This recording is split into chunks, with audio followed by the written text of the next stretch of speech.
কে কাঁদে? ওখানে ওই অন্ধকারে বট গাছের নিচে কেউ আছে নাকি? হায় হায়, এই যে মেয়ের গলার আওয়াজ মনে হচ্ছে। এত রাতে এখানে কোন মেয়ে কাঁদছে? লোকে যে বলে এখানে জুবেদার পেতনি রাতে কাঁদে, কারণ কবর না দিয়ে পুঁতে রেখেছে রহিম মণ্ডল। কতটা কি তাহলে সত্যি? তাহলে কি সত্যি ওর আত্মা শান্তি পায়নি? জুবেদা, সে কাজের মেয়ে, কেমন ভয় লাগছে। ওরে বাপরে বাপ, বাঁচাও! ওরে বাবারে বাঁচাও!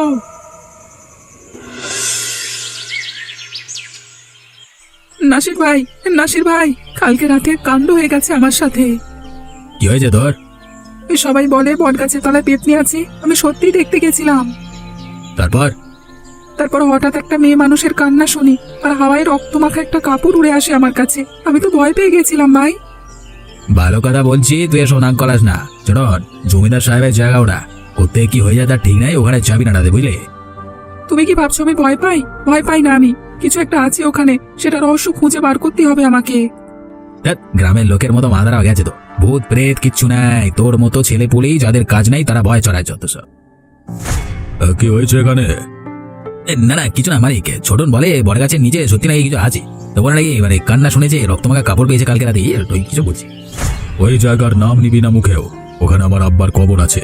তুই যদি আবার ওখানে ঘুরঘুর করিস, তোরও জায়গা হবে ওই মাটির নিচে, বুঝেছিস? জুবেদা, তোমার সাথে একটু কথা ছিল। তুমি দেখা হলেই বড্ড ছেলে মানুষের মতো কথা বলো। তোমার কথায় আমার হাসি পায়। কেউ দেখলে কি বলবে? সমাজে নাম খারাপ হবে আমার। আমি তো মণ্ডল বাড়ির মেয়ে, বদনাম হলে বড় ঝামেলা হয়ে যাবে। ঝামেলা কি হবে? মানুষ কি মানুষকে ভালোবাসলে অপরাধ জুবেদা? আমি তোমাকে বিয়ে করব। একদিন আমার ঘরে তুমি রান্না করবে, আমি আমি তোমার জন্য বাজার করে আনবো। দুজনে একসাথে বসে গল্প করব, ঘুরে বেড়াবো, খুব মজা হবে। আমি ওদের বাড়িতে কাজ করে খাই। ওদের বাড়ি ছাড়া আমার আর কোনো গতি নেই। রহিম সাহেব জানলে আমার প্রাণটাই শেষ কইরা দিবে। তবু আমি ছাড়বো না। ভয় পাবে না, ভয় পাবে না একদম। আমি আছি তোমার পাশে। ভালোবাসার ক্ষমতার কাছে ওই রহিম মণ্ডলের পয়সার অহংকার কিছুই না। তোমার কথা শুনে আমারও স্বপ্ন দেখতে ইচ্ছা করে। তাহলে চলো না, দুজনে মিলে ঘর বাঁধি। ভয় পেয়ে আর কতদিন থাকবে? তোমাকে ছাড়া যে আমার থাকতে ভালো লাগে না। তোমাকে ছাড়া আমারও তো থাকতে ইচ্ছে করে না। ঠিক আছে, আমি কথা দিচ্ছি, তুমি সবকিছু যদি ঠিকঠাক করে নিতে পারো, তাহলে আমি তোমার কাছে যেদিন বলবে সেদিনই যাব বিয়ে করে।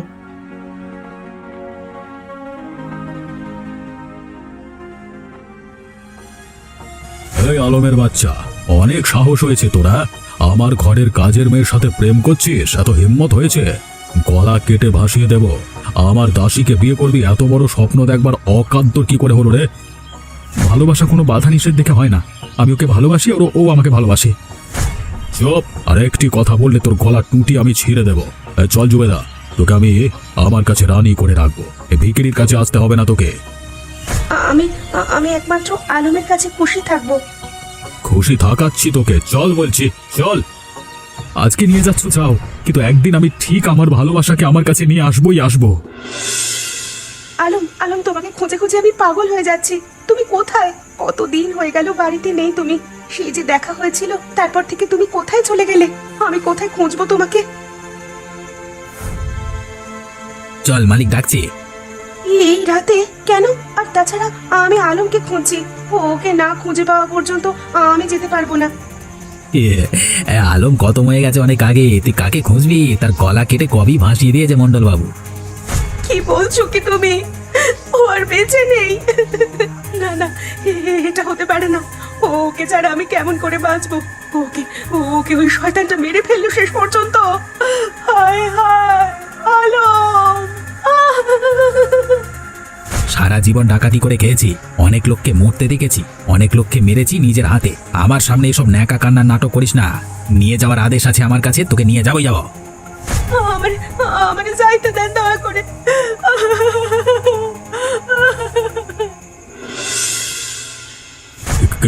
কে রে ভেতরে? ওখানে কে দাঁড়িয়ে আছে? কে দাঁড়িয়ে ওখানে? কে রে? কে? নাম বল। এভাবে দাঁড়িয়ে আছিস কেন? কি চাস তুই? আমার নাম রহিম মন্ডল, আমি কাউকে ভয় করি না, জানিস? রহিম, চিনতে পারছো না আমাকে?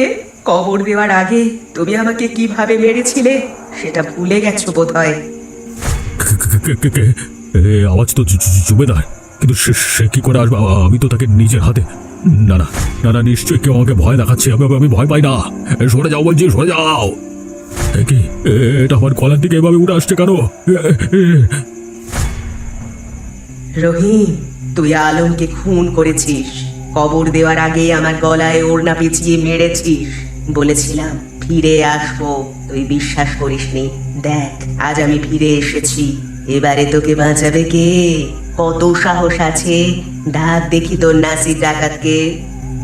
আমি আমি আমি আমি আমি সত্যি কি ভূত হয়েছিস তুই বাবা? চিন্তা নেই, তোকে আমি এত সহজে মারবো না। একটু একটু করে তোড়পে মারবো।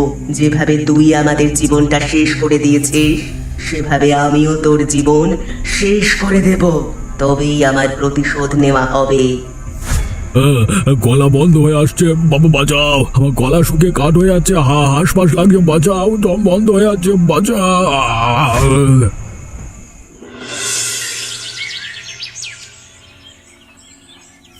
এটা এটাকে লিখলো? তা তো মনে হচ্ছে রক্তের দাগ। লেখা রয়েছে কবর দেওয়ার আগের প্রতিশোধ। কি হয়েছে রে নাসির? সকালবেলা এরকম ঘরের দরজার সামনে দাঁড়িয়ে বকবক করছিস কেন? সাহেব, আপনি দেখেন রাতের বেলা আমার দরজায় কি লিখে গেছে দেখুন না।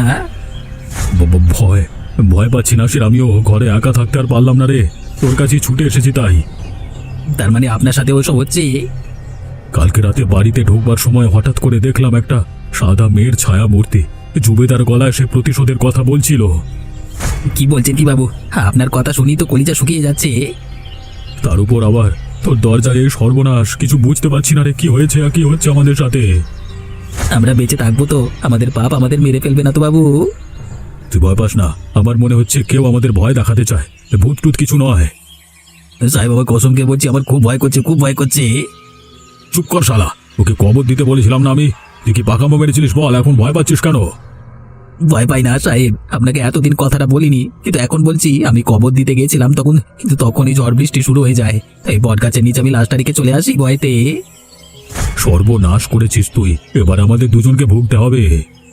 এর থেকে বাঁচবার উপায়? হাবিব মৌলবীর সাথে কথা বলতে হবে। আমি নিজে কথা বলবো মৌলবী সাহেবের সাথে। কিন্তু আমাদের সাথে তো ওর ঝামেলা ছিল। এখন ঝামেলার কথা ভাবলে চলবে না।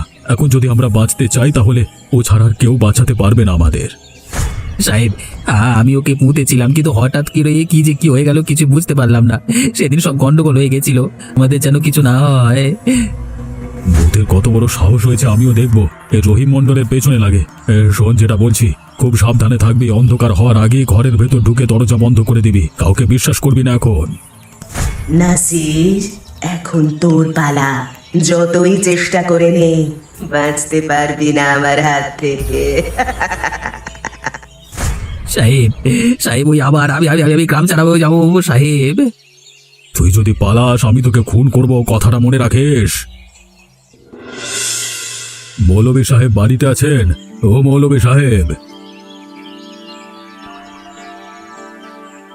জমিদার সাহেব যে আজকে গরিবের ঘরে পায়ে ধুলো দিয়েছেন, চাঁদ অন্যদিকে উঠবে নাকি আবার আজকে? হ্যাঁ, বড় বড় লাচার হয়ে এসেছি আপনার কাছে। আমি খুব ভয় পাচ্ছি। মানুষের ক্ষতি করলে তো ভয় একদিন পেতেই হবে। বিপদে না পড়লে তো আমার কাছে আসবার লোক তুমি নও রহিম। আমি জানি আপনি রাগ করে আছেন আমার উপর, কিন্তু আমার উপর নয়। আগে আপনার সাথে আমার যা ঝামেলা হয়েছিল জমি অধিকার নিয়ে, সেসব ভুলে যান। মসজিদের জন্য আমি নিজে জমি দেব, আমি নিজে ভালো করে মসজিদ বানিয়ে দেব, শুধু আমাকে বাঁচান। কি হয়েছে তোমার খুলে বলো। গত রাতে আমার দরজায় একটা সাদা কাপড় পরা ছায়া মূর্তি দাঁড়িয়েছিল। হাওয়ায় উড়ে তার ওড়না আমার নাকে জড়িয়ে যায়। তারপর সে প্রতিশোধের কথা বলছিল। উফ, কি ভয়ানক! আর শুধু কি তাই, নাসিরের দরজাতেও কালকে সে রক্তে লিখেছে, নিজের চোখে দেখে এসেছি। রক্তে কি লেখা? কি কবর দেওয়ার আগে? বুঝে গেছি আমি, তুমি মানুষ খুন করেছিলে। এইসব তোমার গুনহার ফল। যাকে খুন করেছো তার আত্মা শান্তি পায়নি। ভুল যখন একবার হয়ে গেছে তখন আর ভেবে কি লাভ? ওকে শাস্তি দিন, যা হোক করে আমাদের বাঁচান। আপনি একবার আয়াত পড়েন, দোয়া দেন, তার বদলে বলেছি তো যা চাইবেন দেব, টাকা জমি যা লাগে দেব। তুমি জানো রহিম, আমি আর তোমার মুখ দেখতে চাইতাম না। তুমি আমার ভাতিজার দোকান দখল করে নিলে, কিন্তু মানুষের কাজ, মানুষের বিপদে সাহায্য করা, এসব কিচ্ছু করনি। ঠিক আছে, এখন যাও, আমি কিছু একটা ভাবনা চিন্তা করে উপায় বার করছি। ভুল হয়েছে হুজুর, আমি ক্ষমা চাই, আমাকে বাঁচান। কথা যখন দিয়েছি তখন চেষ্টা করব, তুমি যাও। এই কদিনে গোটা গ্রামটা একেবারে থতমত হয়ে গেছে। এতনির কান্নার ভয়ে রাতে কেউ বাইরে বের হতে চায় না। আর যাবেই বা কেমন করে? গত রাতে নাসিরের ঘরে দরজায় রক্তে লেখা গেছে, মানে লেখা দেখা গেছে, শুনেছ? তোমরা যা দেখছো ওটা ভূতই, জুবেদার আত্মা। আমার কসম, আমি ওই কান্না নিজে শুনেছি, তাছাড়া আমি নিজে দেখেছি সবকিছু। উফ, কি ভয়ানক! ওই তো হাবিব চাচা যাচ্ছে, চাচাকে জিজ্ঞেস করলেই হয়। চাচা, চাচা একটু শুনে যাবে? কি হয়েছে, ডাকছিস কেন? গ্রামের সবাই ভূতের ভয়ে পাগল হয়ে যাচ্ছে, আর তুমি মৌলবী হয়ে চুপচাপ বসে আছো কি করে? কেউ রাতে বাড়ির বাইরে বেরোতে পারছে না। কিসের ভয়? গুজব ছড়িও না, আমার কানে সব খবর এসেছে। আমি আজকে রাতেই কিছু না কিছু একটা ব্যবস্থা করব। হুজুর, যদি সত্যি ভূত না থাকে তবে ওই আওয়াজটা আবার কোত্থেকে এলো? আছে কি নাই সেটা আমার উপর ছেড়ে দাও, তোমাদের বিচার করতে হবে না। তোমরা এখন করে যাও, সবকিছু ঠিক হয়ে গেলে আমি জানাবো। ভূত প্রেতে যা আছো সব এখান থেকে চলে যাও। কে কে আছে? রহিম, নাসির, কে এসেছে? যখন বেঁচে ছিলাম তোমাকে আমি সম্মান করতাম, তুমি সৎ মৌলবী বলে, কিন্তু এখন দেখছি তুমি ওই শয়তানদের সাথে মিলে আমার বিরুদ্ধে দোয়া করছো। আমি তো তোমার শান্তির জন্য এসব করছি। তোমার মৃত্যু হয়েছে, তুমি শান্তি পাওনি, তাই আমার মৃত্যু হয়নি, আমাকে খুন করেছে ওরা, গলায় ওড়না পেঁচিয়ে খুন। তাই আমি এর প্রতিশোধ নেব। কোনো কিছুই আমাকে আটকাতে পারবে না। যদি তুমি নিজে সততার পথে ফিরে গিয়ে এই অসৎ লোকেদের সঙ্গ ছাড়ো, তবেই তুমি বাঁচবে, না হলে তোমাকেও আমি টাঙিয়ে দেব গাছের ডালে। না না, আমি সারা জীবন সৎ পথে থেকেছি, আমি কোনো খারাপ কাজে সঙ্গ দিতে পারবো না। তাহলে তাহলে তুই রাস্তা থেকে সরে যা, সরে যা আমার রাস্তা থেকে, না হলে এই রাতেই তোর কবর খুঁড়বো আমি। আমি আমি চলে যাচ্ছি, এক্ষুনি চলে যাচ্ছি আমি। কে রে? আমার ঘরের মধ্যে ঘুরে ফিরে বেড়াচ্ছে কে? কে? নাসির, আমার গলায় মনে পড়ছে তুই ওড়না বাঁধছিলি। বাঁচাও রে বাবারে, আব্বা বাঁচাও! আমি আমার মানুষটাকে ভালোবেসেছিলাম, তাকে তোরা মারলি, তারপর আমাকে খুন করলি। এই দুটো খুনের বদলা আমি নেব। আমি আমি আমি করিনি, আমি তো শুধু আদেশ মানছিলাম, সাহেবের আদেশ। তুই আমাকে ধরে নিয়ে যেতে চাস সাহেবের কাছে? আগে তোকে মারবো, তারপর তো সাহেবকে মারবো, দেখ কি করি। দম বন্ধ হয়ে যাচ্ছে আমার, বাঁচাও!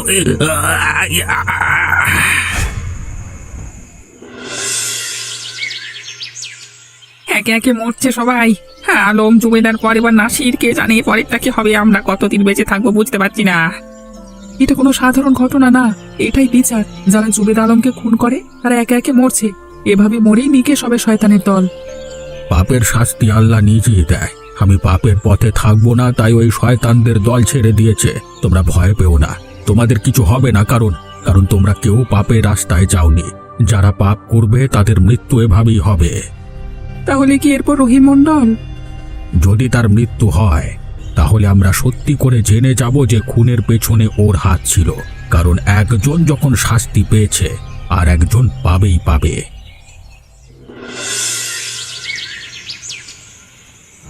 নাসির মরে গেছে, গ্রামের সবাই বলাবলি করছে, এবারে আমার পালা। আমি এভাবে মরতে পারি না, আমাকে বাঁচতে হবে। আজকে রাতে আমি আলমের কঙ্কাল মাটির নিচ থেকে বের করে ক্ষমা চেয়ে নেবো, আমি ভালো পথে ফিরে আসবো। এই তো পেয়েছি সেই দেহ।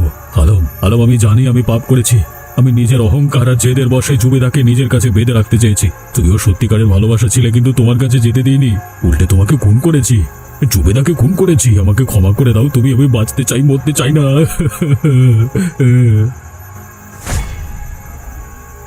ক্ষমা চাইলে পাপ মুছে যায় রহিম।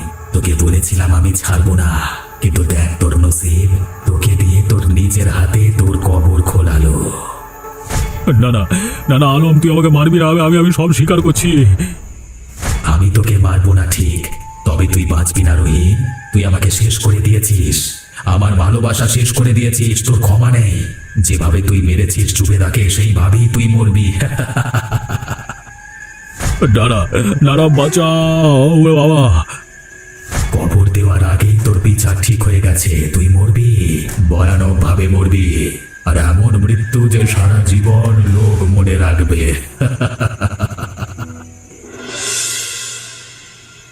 আমি বাঁচতে চাই, এভাবে মরতে চাই না। বাঁচতে চাস তুই?